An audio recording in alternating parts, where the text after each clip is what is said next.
Chida, bacán, chévere e inteligente como tú. Presentamos la nueva Ford F-150 2021.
What's going on, everybody? Thank you for joining.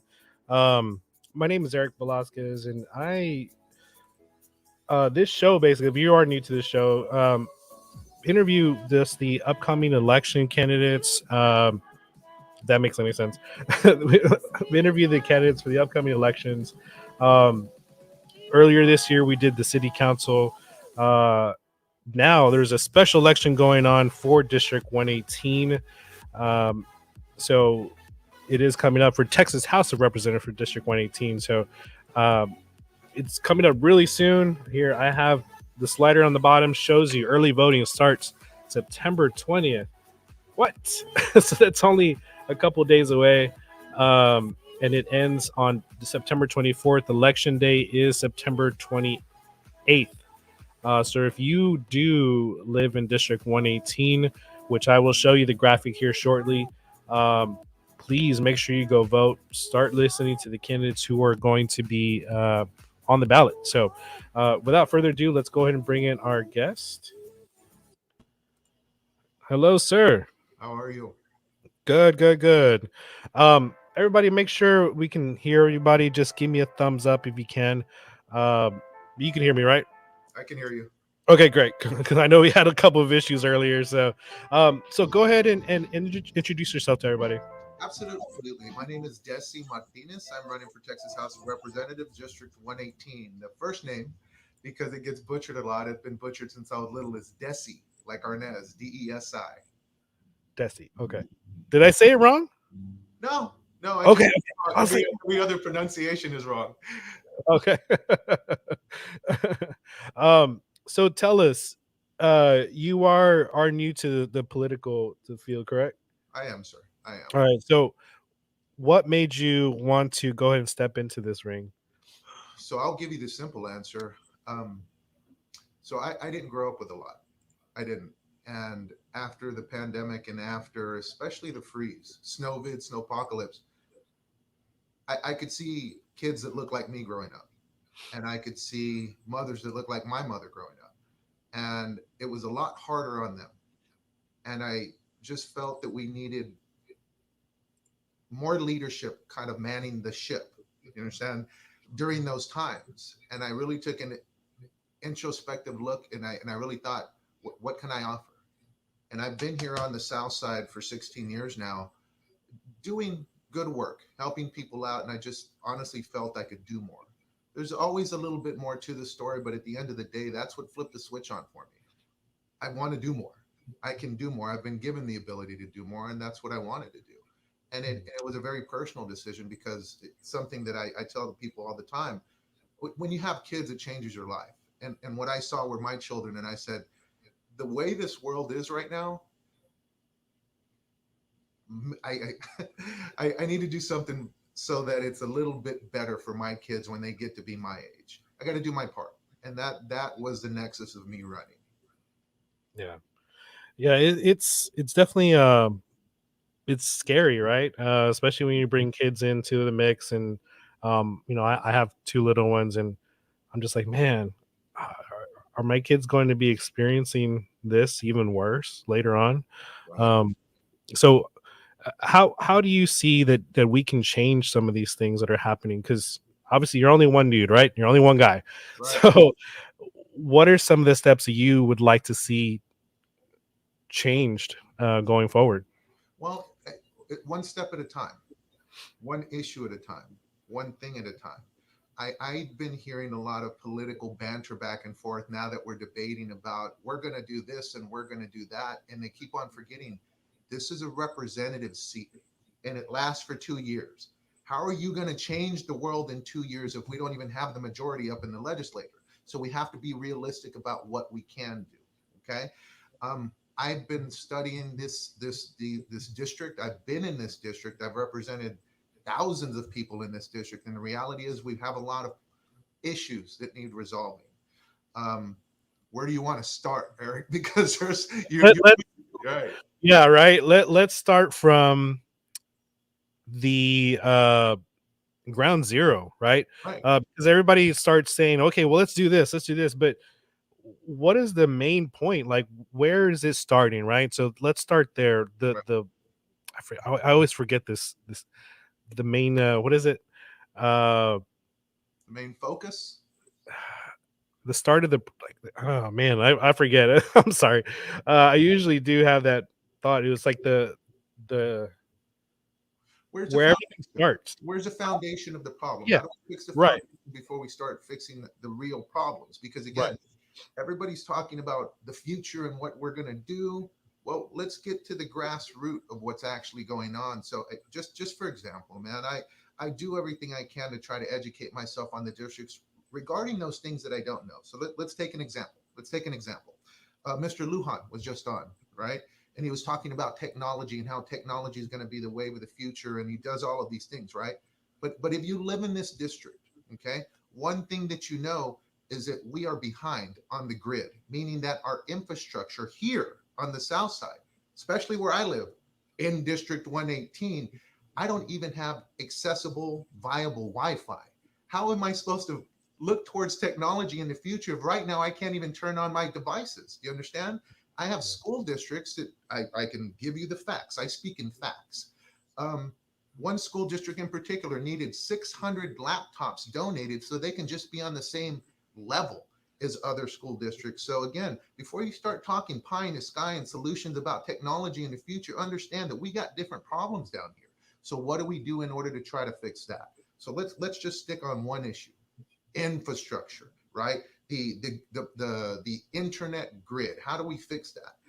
I'll just give you an example of where I live. Okay, I live out in District 118 by the Elmendorf area, unincorporated San Antonio, and we have a serious problem with internet out there. It's also over here by my office, which is right next to the 118th. Okay, and the reality is, I just barely got fiber, fiber optics by my office, my professional office, only a few years ago. It's still not working that well. So where I live, believe it or not, AT&T is already out there, but they've told us it's not worth their money to build out there. So what I was able to find out, because again, I speak to people all the time, believe it or not, Spectrum is doing a $5 billion infrastructure move in the state of Texas. So my job, right, as a representative would be, let me tap those resources for us, because they have to know we're out here. You understand? We may not be the money that they want at this point in time, but let's try to do what we can to entice them, because more of us are moving out there. It'll be worth their time sooner or later. So believe it or not, I've already spoken to some of the people that I know at Spectrum, some of the governmental relations department, and said, look, consider us, because we're going to be here. We can be your customers, but we need that help. So it has to be a discussion, and there has to be real talk about how we can, again, start fixing some of these problems. But again, just with the issue of technology, that would be one thing that can actually be done. Again, a lot of times we hear about call your representative. Well, guess what? If that representative ain't answering the phone, what am I supposed to do? But again, as people, as gente that live here, again, you now know, you have this knowledge. Spectrum is planning on extending its infrastructure in Texas by $5 billion. Let them know. Kind of like Horton hears a who. Start yelling, start letting them know. My internet out here hasn't been working, and it's vital to everything, especially during the pandemic. It's vital to education. It's vital to just entertainment. So at the end of the day, I mean, it's little things like that that if our representatives, our legislators told us, this is what's going on, we can start making a difference. But I hate to sound like a stereotype, but that knowledge is key. Does that make sense? Yeah, no, I mean that's all that I try to push out here is knowledge to everybody. And like I was just talking to John, is talking about the property taxes. Um, I mean, I was one of the very few people who were doing these types of things Right. with the appraisal board, and the fact that I'm like that just doesn't make any sense to me, because we're such a large area. Why hasn't this been done before? Something simple as that. So it's just one of those things that I think we have to keep searching for that, but also let people know that it's here, it's there, available to them. Right. Because, like you said, during the pandemic and during the freeze, we saw that huge digital divide. Right. Harlandale had to have buses parked out in certain places because nobody had internet. Right. Right This here. is in right, and this is in Harlandale district, like right, it's incorporated. So it's one of those things that's like, wow, like why aren't people doing that? And it really shouldn't be the government's doing. It should be something that we should work with companies to do that, right? Right. Um, And you picked up on something, and it's a sad reality, and it's something that we need help on. It's either you got money, you have funds for them, right? That's what talks, or you've got mouth, right? And we've got to have mouth down here. We've got to actually start making noise so that again those companies will realize there may not be profit in it right now, okay, Mhm. right now, but at the end of the day, we got mouth, and we will be profitable in the future. Yeah, Chris says, what or who have you contacted in county? In county in relation to which, sir? Yeah, I'm not sure. He says, I so are I you? where I live is unincorporated city. It's still considered San Antonio, but it is Bear County. And also, anybody watching, feel free to come in and ask a question in the comments. We will put it up. If you want to ask Mr. Martinez any questions, you can also actually jump into the conversation, into the live stream as well, All right. to ask a question as well. So, um, yeah, it's definitely something we want to make sure we have you, since we have you here. Want to make That's sure we can have that availability. Here's something else. Broadband. Okay, so like I said, one of the things that you can do is let those spectrum leaders know I am here. Okay, they have lines for that you can call. I did speak with their government relations department, a gentleman that's in their government relations department. At the end of the day, I don't want to give you his name and his number because I guarantee you he doesn't want his phone blown up. But I have spoken with individuals that work for Spectrum that are telling us about this $5 billion infrastructure. And again, we might not all have those resources to say, hey, look, I'm going to call their government relations person, but you can make a call. You can let them know you're here. You can let them know we need this and we need this now. And it was especially relevant during the freeze, Yeah, right? Or during the pandemic, man, everything that we went through this past year together. right, definitely. And one thing that I do want to point out is if you have your pulse on the district, you Right. will know what's going on. Um, and that's something that what do you feel that you've seen, Right. you are seeing, what do you see that other than obviously the digital divide, Right. Right. um, Let, what do let, you see that's needed? let's take it in order because again, I mean, so here's something that we were talking about that you just mentioned with property taxes, right? And I mean, I have opponents and candidates that are saying a lot of things, but it just kind of shows a lack of knowledge of what's actually going on. So actually, one of the candidates said that he wants to drop property taxes, but he wants to help the school district. And I'm sitting there going, then that shows a very small understanding of how this actually works. Do you understand? Because again, as you understand, our property taxes are what help the school districts. You can't lower property taxes and help the school districts when they need more money. Does that make sense? So ultimately, it's one of those issues. So how do we come up with this solution? And again, and how do we do it within the criteria of I'm going to be a representative for 2 years when I get elected, right? So here's the reality of it. We do have a little bit of a situation with property taxes because again, I agree with you. We can't keep on raising them because we have seniors, we have families in this area that can't continue to increase the amount that they're paying on property taxes and still keep those. But look to other solutions, and this is what I mean by that. Let's say, for instance, you're opening up a bar or you're opening up an establishment somewhere. There are certain things that can be grandfathered in as far as licenses. Okay. So if you are, and this is again just a potential solution, if I'm a rule maker and I'm looking at the situation and I see that this home has been in the family for decades, or this is somebody that's living on a fixed income, I can't just do across the board property tax increases. This will drive them out. Does that make sense? So if there has been some sort of longevity, some sort of stay, some sort of limited income there, then again, those may be the situations where we don't just go uniform property tax increases to be able to let them have a part of the dream as well. Because here's the other part of it. Progress is coming. You see everything that's happening on the south side. So again, that means prices are going to increase. As a representative, I can't stop that, but I can help those people that are there have a part of this dream as well, right? So here's something that again that I also kind of wanted to talk about in relation to that. So there's one thing that I want everybody to please realize, okay? This is the statistic that is actually out on the House of Representatives website, because they actually have a lot of statistics they keep for the district, okay? Tell me what this tells you, Chris, because again, it spoke volumes to me when I saw it, okay? More than 80% of the people that live in District 118 have to drive 15 minutes or more to get to work. Okay. I don't know what that told you, but it told me this. It means that only 20% of our population is staying within the district to work. That means the large scale businesses aren't in the district in order to, again, to be in order to help them, our citizens, be those upper earning individuals that can afford an increase in their property taxes. They can afford a home that goes in the $200,000, $300,000, $400,000 range, right? So how do we resolve that? And I had a great question this past weekend at a debate from a small business owner. Okay. And she said, look, I'm a small business owner. Who's looking out for me? What can we do? And I had to be very truthful with her. You understand? And I do what I do during this discussion, what I try to do in trial. I try to relate my story as well so that you can see I'm in the same boat you are. I am a small business owner as well. I've been here on the South Side. I opened my business on the South Side 16 years ago.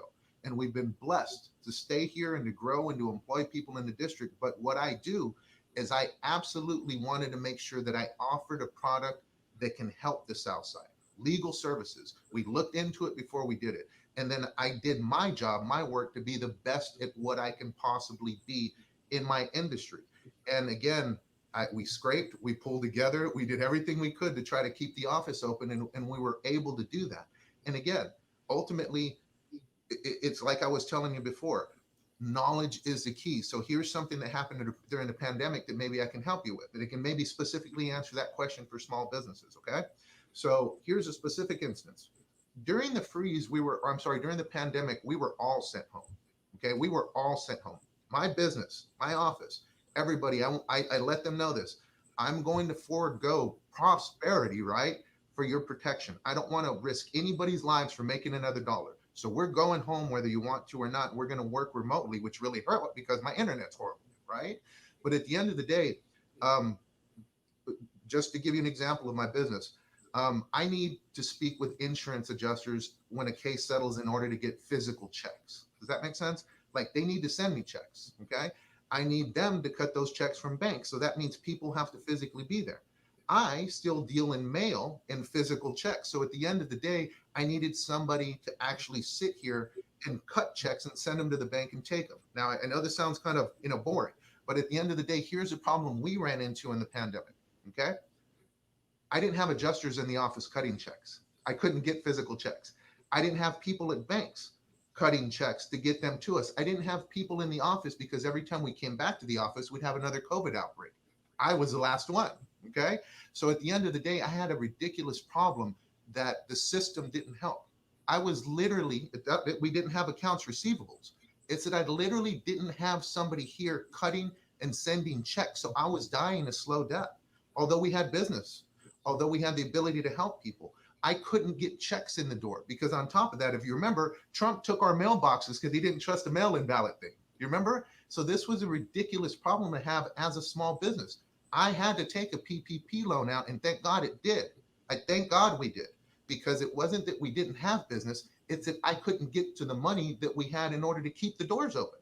So that PPP loan came in at the right time. You understand? I absolutely needed it because we had a silly problem we had to deal with. And that silly problem was we couldn't get to the checks.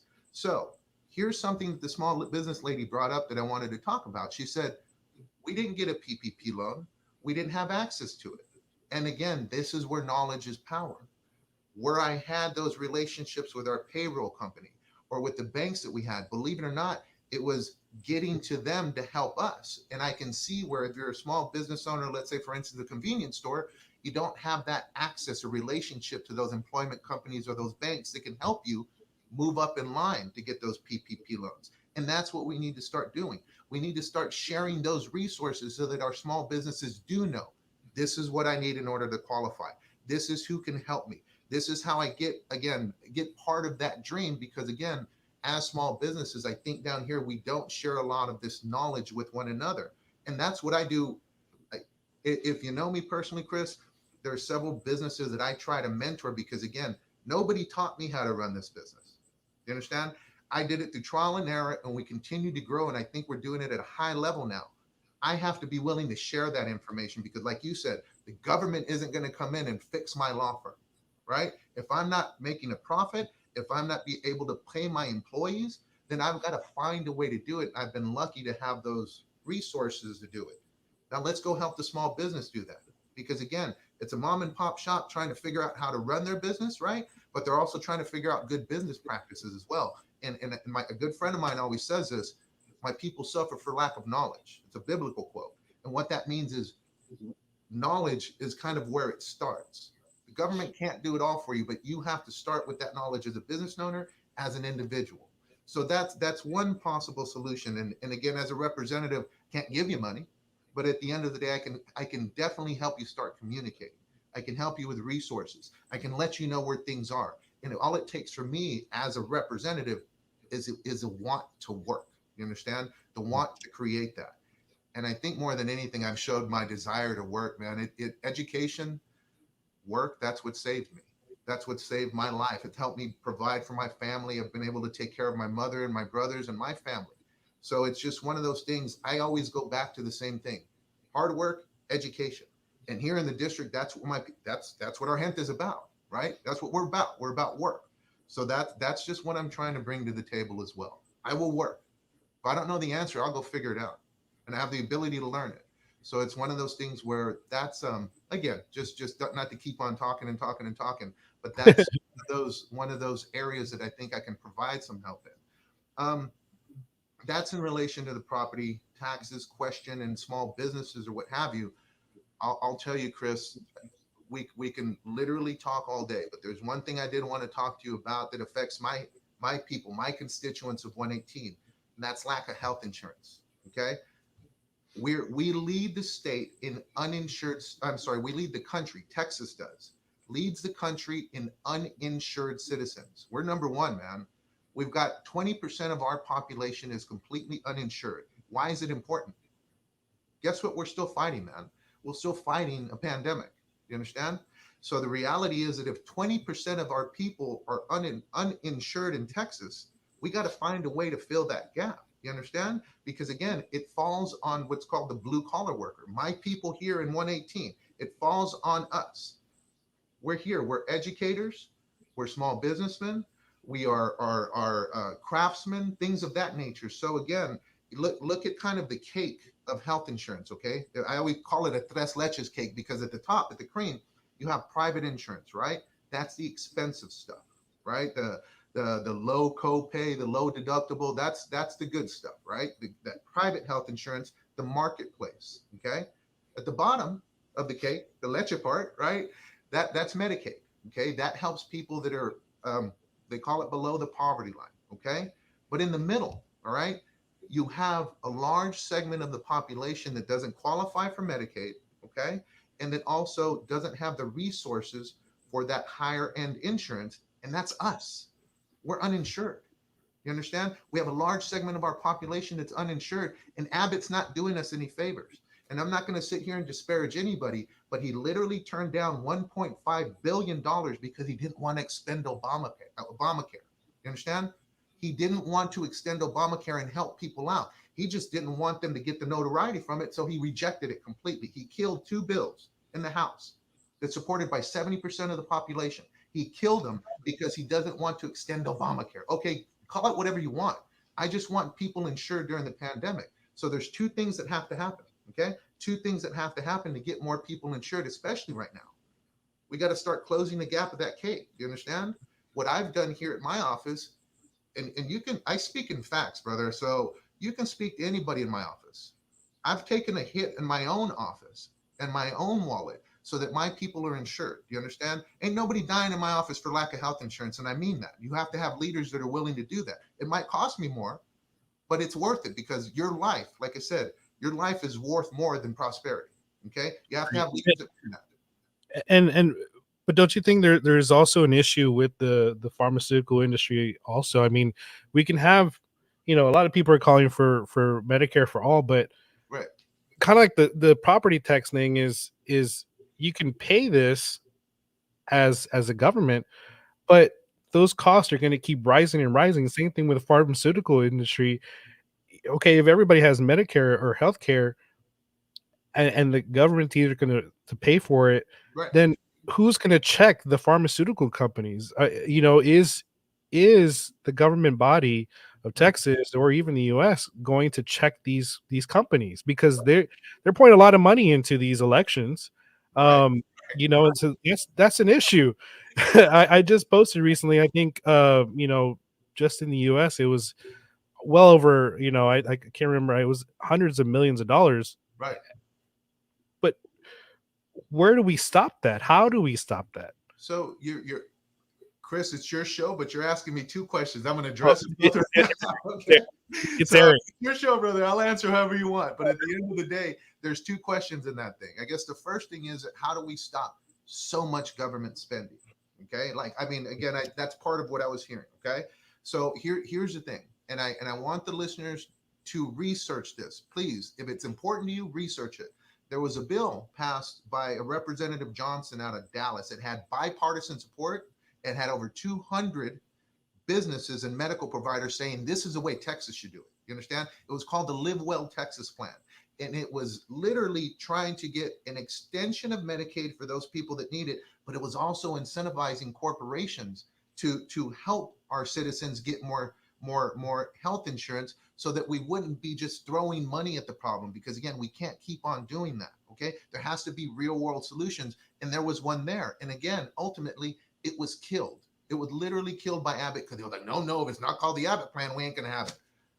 Whatever, man. It had support from everybody. But here's the other part of your question. And you were asking, I believe, about pharmaceutical companies, okay, and their lobbying power, right? Now, I'm not throwing anybody under the bus, but there's an organization called transparencyusa.org, okay? You can look to see how much your representative has been given by those corporations. You understand? Now, Mr. Lujan was talking about, again, how this broke him, how it broke his family. But again, he was also talking about how well that his company did, right? And how much, his technological company can help the future.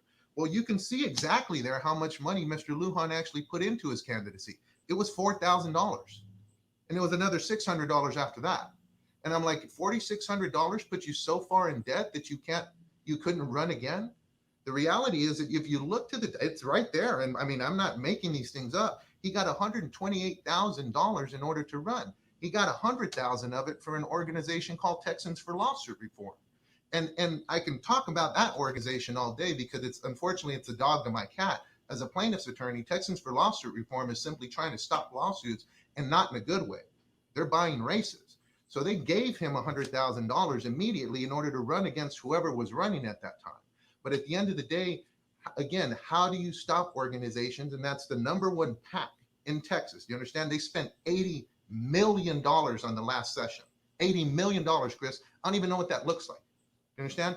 $80 million on races all across Texas. And they gave Mr. Lujan $100,000 as well. So here's the reality of it. I don't have the money to stop it. I don't even have a voice to stop it, because up there in the legislation and the legislators, it's the governor's one party. You understand? The representatives, the majority of them are one party. The Senate, the majority of them are one party. The Texas U.S. Supreme Court is all one party. So like I said, when you face Goliath, number one, you have to have strength, right? You have to have a foundation of strength. And you have to start chipping away at it. You got to throw one rock at a time. You understand? Aim it, throw it as hard as you can. But if I were to sit here and tell you, we're going to stop that, brother, I'd be lying to you. I'd be making you promises like every politician that is out there. And I'm literally just not going to do that. We do have to do something about it, because again, they're calling the shots. Follow the money trail. The money is who's calling the shots. But again, if I were to say I'm going to do something about it, guess what? I don't even have the votes to do it if I wanted to. You understand? So all I can do is, honestly, it comes down to this. You, the people, have all of the power. And if I inform you, then you start voting the right people into power. And eventually this is going to happen. But there's nothing I can do about it right now other than just keep on waving the flag. You understand? Keep on waving the flag. This is what's happening, people. If you care, research. It's a very easy internet site to go to and look to and see what your representatives, where they're getting their money from. Okay? Because that's going to make the determination as to where their votes go. You can talk about, I'm going to do the right thing for right people. But when they cut you $100,000 check, you're going to do what they say. You understand? That's what happens. So Right. it's like I said, man, I get pretty passionate about the thing. You gotta calm me down. I'm sorry. We're on the radio, so I don't think. Hey, it's all right. There's no censorship here. So, Right. but okay. So let me ask this question because I think it's a valid question. Yes, sir. You are part of the Democratic Party, and I think you've been kind of tasked by the Democrat Party to run for this office, right? As far as like they kind of reached out to you in a sense. No, sir. No, okay. No. So that's another thing. Kind of the Democrat Party is got quite a few different factions in Bexar County. Nobody reached out to me and from the Democratic Party to run. I kind of made this decision on my own. And again, you've got to decide where you're going to fall on this thing. And I felt that my interests were more aligned on the whole with the Democratic Party. But I believe that there are members from the committee that are backing another candidate, or at least the Bexar County Party. That's what it looks like. But that's another part of the problem. If we are David here in this situation, right? The Democrats are David in Texas. We're not Goliath. That's the Republicans. You understand? We got to unify. That's enough of this back and forth. It's my turn to hold a seat, and it's that party's turn to hold a seat, or it's this faction's time to hold a seat. Literally, we're fighting over scraps. You understand? We're fighting over scraps because we're fighting each other sometimes as the Democratic Party as to who actually gets to represent this party in certain districts. But no, in answer to your question, the party didn't reach out to me to run. Okay. So the other big question is, how can you give confidence to the people that you will not play the party politics like it is right now? Right. Because that is really the problem with our whole government in the state and in the country. So what are some kind of Right. confidence builders that you can give to people to say, look, I am not going to pay this party politics, Right. and I will tell my party that, look, I may not agree with every decision, Right. and you will be willing to cross party lines if you agree with it. Right. So here's the $1 million question, Chris. There's nobody here that is nobody that's running. Okay, nobody that's running that has held this seat during the legislative session when decisions were made. Mr. Lujan held it after a special election, but he never went up to the legislature to make rules. Everybody else are candidates. Do you understand? They're all other candidates that have never been up there for the legislative sessions. Okay. So your question is, how do we know? You have to look to what the person's done before. You understand? Experience matters. What they've done before matters. And I tell everybody, I'm an open book, man. I'm not hiding anything from you. At the end of the day, you have to look to what that person done. So what can I show you that I've done? I've run a business here on the South Side. I have, and let me just give you an example because this is what's important. I want the constituents to understand two things. We have two levels of this thing. One thing that you do as a representative is our constituent services and also budgeting the state funds that are coming through your district. Okay, so organization and appeal, right? On the other side, you have the legislative session. You understand that happens 4 months every 2 years. That's the statute, the fight over legislation. Okay, so there are two parts to this job. I've been doing part number one on a pretty successful level for 16 years. You understand? I sit down, I meet with clients, I handle their cases from the very beginning. I help them with their medical care. I help them with their property damage. I help them fight with insurance adjusters. And I do this all while managing my employees and following the Texas rules of ethics. I've represented thousands here on the South Side. Then there's a second part to any claim, and that's kind of filing the lawsuit. Do you understand? I have to follow, again, the Texas rules of ethics, the rules of civil procedure, the rules of evidence in order to get before a judge and actually take the court, all the while doing what's called discovery. Now, I know that I'm not trying to confuse anybody, but it is a circle of business that I have to manage, and we've been doing it at a high level for a long time. And the reason I can say that truly is because in 2021, San Antonio Express News. Well, give me a personal injury attorney that you've heard about. Give me a name. I mean, Throw it out. Sorry, brother. TJ Henry. Right, right. So our firm here on the South Side, okay, through thousands of voters for San Antonio, Express News won the best law firm in San Antonio, and it wasn't even close. It was like a 20-to-1 ratio because our clients felt that we did a good organizational job in listening to them and managing a good practice and hearing their concerns and then representing them well in court. Does that make sense? So ultimately, that is part of the job of being a representative in this district. You have to listen to constituents. You have to care about what they, and then you have to do something about it. And then you have to budget basically in office. This is what I've been doing for 16 years. And again, I've been doing it at least in a way that it hasn't been seen on the South Side before. Okay. Second part, the legislative part, right? The argument up there. That's what I do for a living. You understand? I've already argued statutes in front of the Supreme Court. I've already gone at the highest levels in appellate court and had my cases there arguing these types of things and preparing briefs. So again, I think if anybody, again, there's nobody here that's a candidate that can say that, period. I've been doing this at a high level for a while. And again, I'm not going to keep on saying it and ask you to believe it. You can look at our corporate resume. You can look at my resume. Just this year, I was inducted into the American Board of Trial Advocates. And what that is, less than 1% of the attorneys in the United States who have actually gone to trial are inducted into that. That's something I'm extremely proud of because it says, Desi, you're doing well at their chosen profession. I'm not wearing it like a badge saying, look at me. I'm saying, look, it's at least verifying that you're good at what you do. So ultimately, if those are the two parts of the job, I think I can look to that and say, my clients believe I've been doing a good job. And other peer-recognized organizations are saying you've been doing a good job. And guess what? That's basically an extension of what I've been doing there as a representative. That makes sense? Yeah, yeah. And that's all we can look to because nobody else can say they've got the experience, their staff. No, my friend, being staff ain't the same thing as being the lead on this thing. You understand? I got plenty of staff and they don't go to court for you. Yeah, yeah. No, I get that.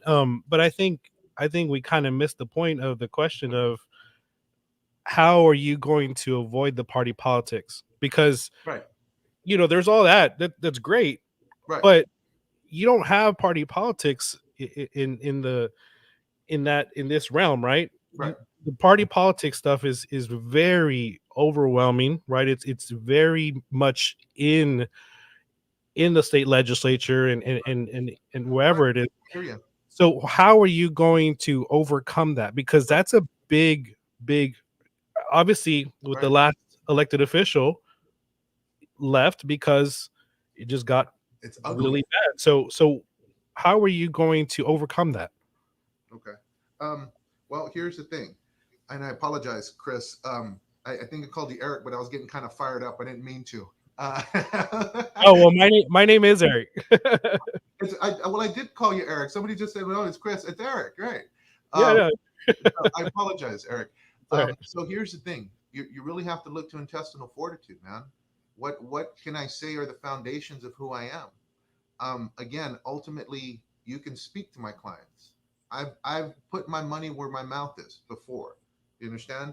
You can speak to my employees. I've made them promises and kept it. The reality is this: you've got to ask that politician, why are you doing this? And if their answer isn't truthful, then again, ultimately, you have to question that. I'm doing this, and here's the reality: I could stay in my business. I could continue to do what we're doing. I'm actually putting my own funds, and you'll see this, into the race because I believe in helping people. I've shown that my whole life. So again, can I tell you what I'm going to do in the future? No, but I know I've been faced with hard decisions before. And you have to ask yourself, what is the moral fortitude of the person that's going in there? And when they're faced with adversity, I mean, are they going to buy in? Are they going to give in? It's like I've told, again, you have to look to those things. Morality and ethics aren't separate from the person. Again, I'll tell you this, there's not going to be items that you find about me that we're trying to cover up. I am who I am, and I'm going to continue to be who I am, win, lose, or draw. I'd like to be that person up there because, like you, I'm tired. I'm absolutely tired of seeing, legislators that have been there for a while and they're not the same person that went in. I'm not going to start naming off names, but I know that there are a few candidates and elected officials that have been there for a little bit and they're not that same person that made promises when they decided to go in. So I'm sorry, Eric, I can't promise you what I'm going to do tomorrow. I can tell you that you have to look to who the person is. Understand? You have to look to who the person is. I wish I had a magic answer for you. I mean, it's you look at the whole spectrum of, you know, like exactly what happened, and if we've seen it plenty of times. Right. Right. If you don't follow party lines, you will Right. get primaried. Right. And Right. There was specifically, I've heard that before. Somebody said that before. yeah, and that's a thing that people don't realize, just in general, that if you don't follow these things, you get primaried, you get opposition the next go around, because they're like, well, you're not following what we say. So you know that is a problem, and I think that it's imperative that we have people stand up to say, look, Right. I agree Right. with some of these things with my party, but there has to be something that says, look, I'm here for the constituents, not for my party. And that's, unfortunately, I think that's, we lose sight of that a lot.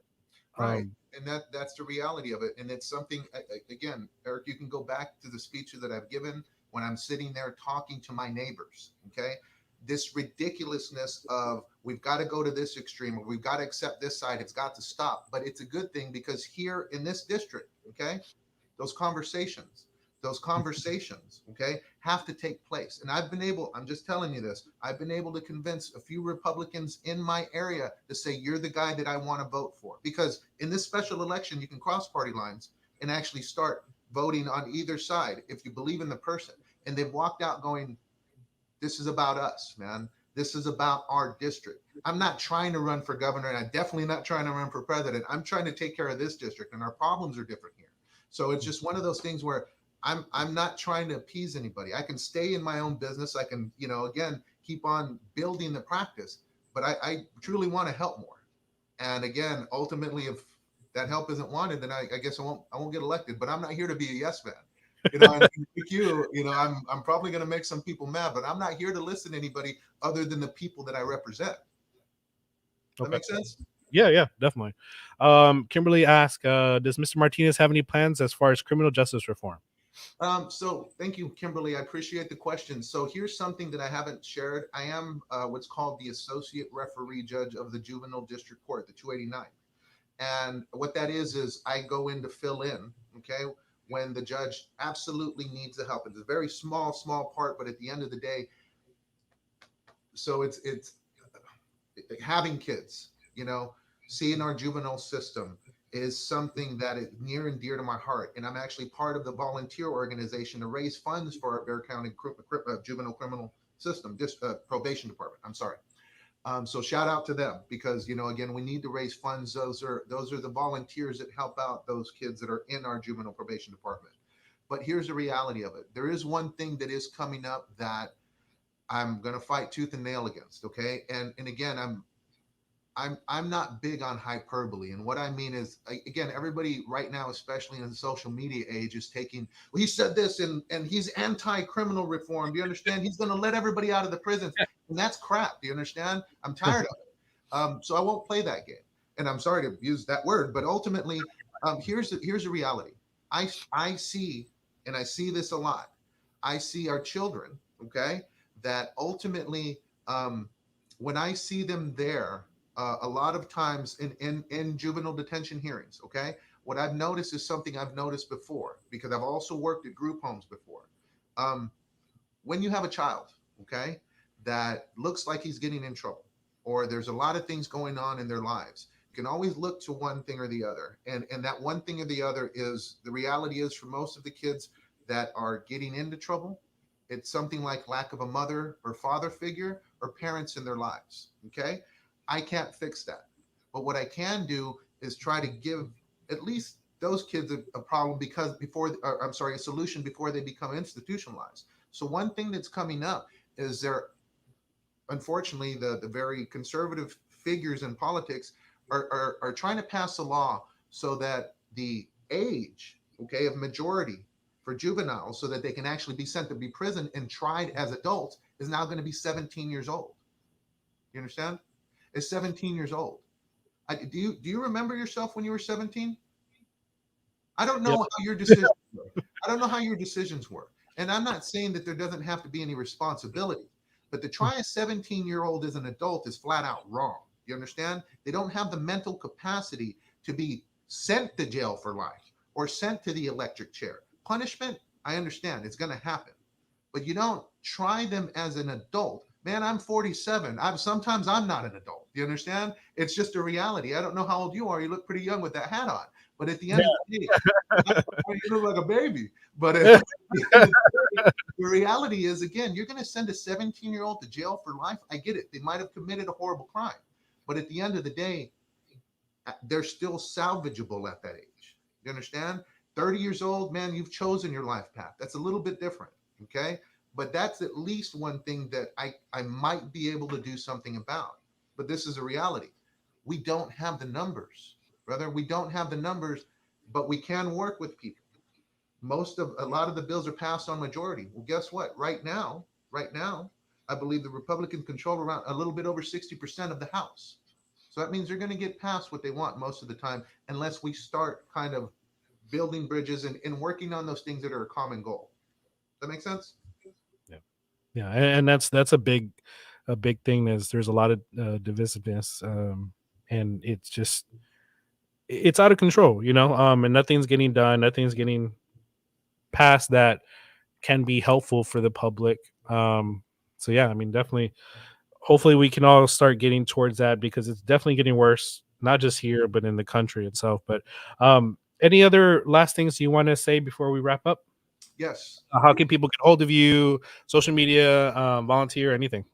Right. So this thing, I'm going to tell everybody, this thing started going 125 miles an hour instantly, brother.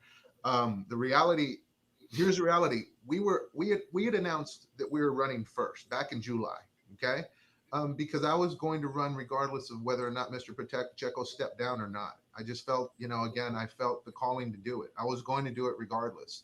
But Governor Abbott, no lie, he called this race almost immediately. He said we have less than 2 weeks until early voting, when he decided for this election to be held. The reason he did that, I'm telling you right now, is because it helps his Republican candidate. You understand? The reality is this. Okay, in these special elections, it's the only time that this seat has been held by Mr. Lujan or a Republican, because Republicans get out to vote in every special election, every general election. You understand? The numbers are with them. So knowing that, Abbott simply said, get out. And again, I'm not going to let anybody build momentum. I want my guy to win. And the reality is this. I need people to vote. You understand? This is a Democrat stronghold. It's the 118. But if we don't get out to vote in the special election, you understand? We're going to lose it. And Abbott's going to have his foothold in this place again. You understand? And this is, again, I'm not going to sit here talking about all the stuff Abbott's done, but that's what's going to end up happening. So because it started going so fast, and I don't mean to get on my soapbox, because it started going so fast, we literally, it went from, we have a little bit of time to build momentum until, what's today? The 13th? I've got 7 days. I've got 7 days. You understand? So we're moving. You can go to the Desi for Texas Facebook page. You can go to the Desi for Texas website. You can call the number that's on our campaign material. I cannot promise you I'm going to call you back immediately. I cannot promise you I'm going to respond back to you immediately. I'm literally getting inundated with information because we've got 7 days to go, brother. So I'm trying to do everything I can. If you've known me as an attorney, I've always said this. I've always said this, and I'll always say this. You're my client. My door is open. You understand? Just help me set an appointment so that I can speak to you.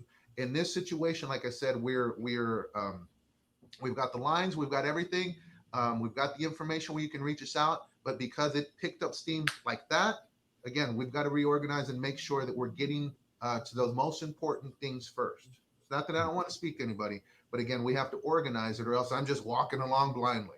Yeah, no. Yeah, definitely. Well, I appreciate you. I know you guys have had, everybody has had super small, short time Right, frame. But I thank you for joining, for answering these questions, and thank you everybody for listening and staying engaged, because that's the most important thing of this is being engaged with your election, your local election, the national election. That's great, but this is in your own backyard. This is what's happening and affecting you immediately.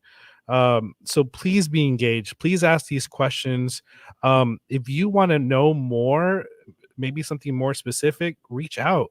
right, right, Come out to these. This is why we did this show. These shows is because we want to make sure you have access to the candidate and ask them. There could be tough questions, but we want to make sure that you are informed, you have that knowledge, right? That knowledge is power.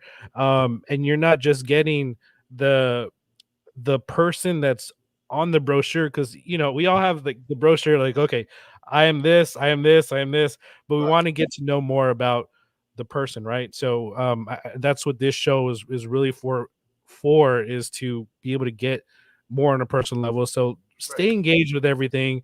Again, thank you, Desi. I appreciate it. And just again, elections right down there, the 20th to 24th, election day on the 28th. So if you Right. live in District 118, please vote. Do your research and have a great day. Thank you, Eric. I appreciate you. Thank you for having me on. Thank you, everybody from the district that's listening. God bless you all. Okay. Thank you. Look forward to speaking with you again. Of course. Yes, sir. All right. Thank you. Y'all have a good day. You too. Bye bye.